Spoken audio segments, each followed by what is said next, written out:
out here got us going into a spiral of darkness. What you got for them since you have our attention and you clearly are one of the ones of the people? What do you have? What kind of message you have for them? So on us, I mean, the people need to take control of what's going on. You know, we got people that's coming out here. Why? Because they want your vote. So that shows your power. And if we can come together and unify that power, we become more powerful. As long as we exist as individuals, as fingers, you know, people, individuals that necessarily don't work for our best interest can lie in our community. You know, I was with Drunken Master a couple of months ago when I met him, and he was saying when we cut the grass, not only need to cut the grass to beautify the neighborhood, but we need to cut the grass to see the snakes in the neighborhood. You know, and I say neighborhood versus hood because I don't live in the hood. I live in the neighborhood, you know.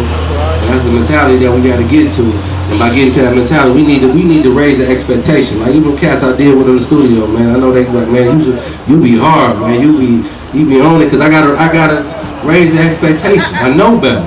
So if they don't know better, then I'm not doing my job by showing them what's better. And that's one way how we deal with those fake politicians, raising the expectation of these individuals versus just coming in, coming to an event, my name's such and such, and walking off. No, we need recreation centers. We need these buildings towed down. You know, and understanding the power of what the type of power that they have, and begin to hold them accountable. The preachers, you know, if you taking donations every Sunday, what you doing with the money? You know, we need to invest back in the community. Because I'm gonna say this: the greatest resource of any community is the people. The greatest resource of any community is the people. Not to invest in the people, is to betray the people. You know, this past Thursday, I was down at the mayor's office. We had a meeting with the youth advocate. And there was a young lady came from Northwestern. She had so much on her chest to get off. She was talking about how she loved music. And when they took the band out of the school, it took a part of her out, a part of how to evolve and how to develop. And she was talking about how I was a young guy that was a hardcore thug, and how he began to get into music. But when they took that away from me, they began to take what? His options away from him. His option began to be limited to his number one option, being a street thug. Any more questions? All right, come on, bud. And it's a political term saying we didn't have the understanding for too long. We needed the goddamn overstanding to get us out of the plight that we in. You know, we need to be over our situation instead of continuing to be under our situation to make it better. What's up, y'all know what's up? 5 years from now, we see all the 10 years, 5 years now? We on BET. Hell, BET, we on the BET. I'm tired of being, actually, you only want to be on BET. We don't own BET. White people own BET. You know, but after 5 years, man, book being a national bestseller. We got the soundtrack to the movie, The Window to My Soul. You know, we controlling our destiny. You know, the 7 know that, right? Controlling our destiny, controlling the type of music that we want to do. Writing more books, you know, investing in the money that we make from these projects, investing back in the community. You know, what's the sense of making money if you can't share it with your community? We got people that's billionaires, but they'd rather go to grade with it than open up their own school, open up a community, you know, buying Woodward and making a community rec center. So that's where I see myself and see us as in 5 years, man, controlling our destiny and using our revenue that we making off the music and the leadership to reinvest in our community and giving people options, real choices to better themselves as human beings. You know, not these fake options and shit that setting them up for failure. Why? I also want to give a shout out to my man Sterling. Beautiful. It's time to, you know, cut the games out. Y'all little crew over there, y'all know what I'm talking to. I mean, 223605, y'all familiar with that? That's my prison number. That's what I was branded with. Same thing as slavery. You know, we was branded as Jackson. We was branded as Johnson. So understanding when you commit a crime, you're not only say committing a crime to profit, but you commit a crime to someone look just like you. When you sell dope, you're hurting your community. You know, like I told the guy, going home from prison, like, man, even if you go sell dope and you think you're making it, and the guy go rob your mama, you don't know when you get home, your mama like, I got robbed, and the guy came and bought dope from you with the money.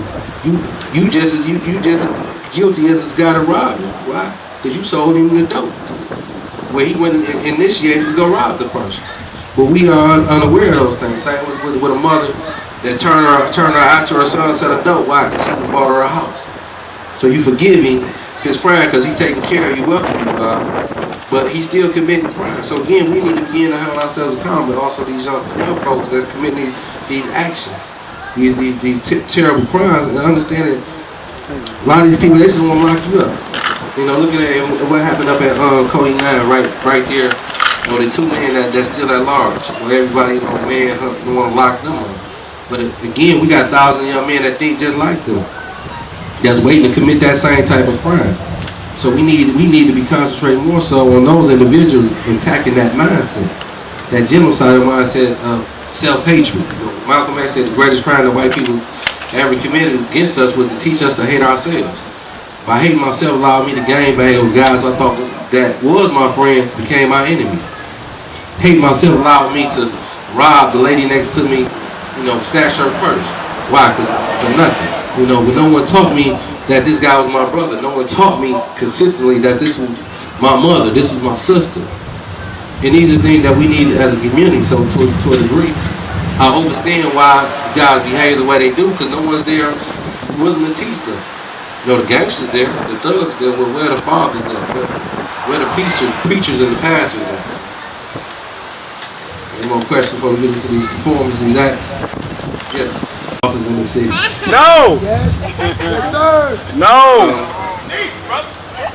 Actually, I'm contemplating possible about running for city council in 4 years. I'm thinking about it. Stay a public servant, not a politician, bro. Stay a public servant. My brother, we got somebody called a street politician. I'm serving other people, so I think it's needed, and I think I can bring a lot to it. I'm gonna use this 4 years to better prepare myself, better educate myself, to understanding what that job takes and what I can do. And I know I can bring a lot to it.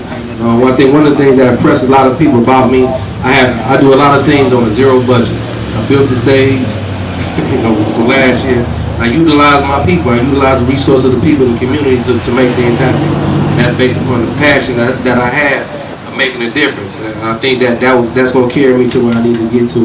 And anybody that know me, you know, I'm for the people because I'm other people all day. So yeah, I'm making an announcement now. You know, in 4 years, God willing, I'm gonna run for city council. Yes, engage me, challenge me, because at the end of the day, you know, a lot of people like to put us on certain individuals on pedestals. I don't want to be put on no pedestal because I ain't no different than none of y'all. Only thing different than me is that, you know, I wrote a book. You know, I may have read a few more books than you are, and I'm just setting an example of what you can do if you choose to want to do it. And so, being about supporting me, I'm supporting you. You know, using my little exposure, my so-called fame, my so-called success for all of us.